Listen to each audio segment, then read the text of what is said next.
Assalamualaikum, Attorney Abbas muli at welcome sa Law and Crime Daily. Medyo mahaba ang tanong dito pero subukan nating tanungin.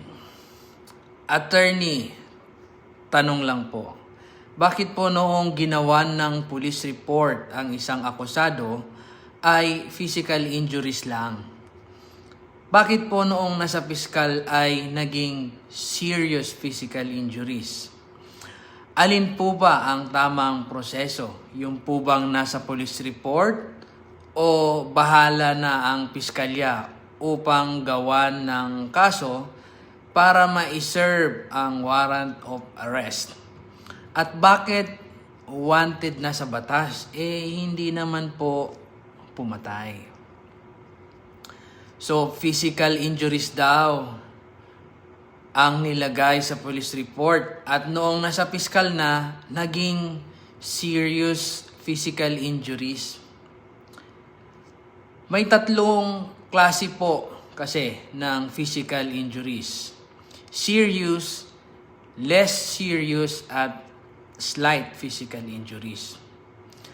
At may mga kinukonsider tayo kung ito ay serious, less serious, at slight.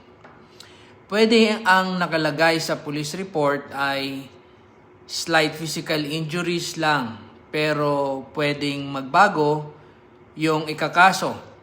Lalo kung nagtagal sa ospital yung biktima kasi posibleng noong ginawa ang police report, hindi pa na ospital ang biktima o hindi pa alam kung ilang araw gagaling ang sugat.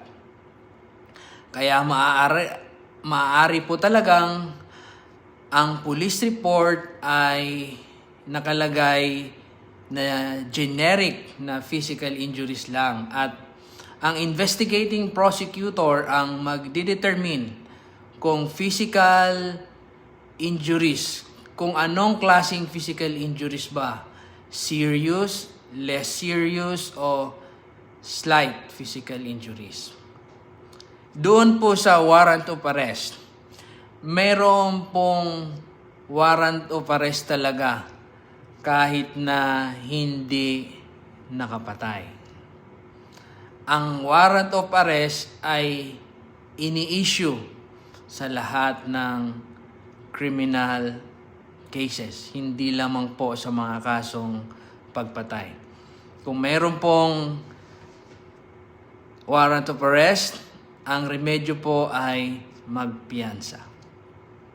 May natutunan ka na naman ba ngayong araw? I-like, i-follow, at i-comment ang inyong tanong.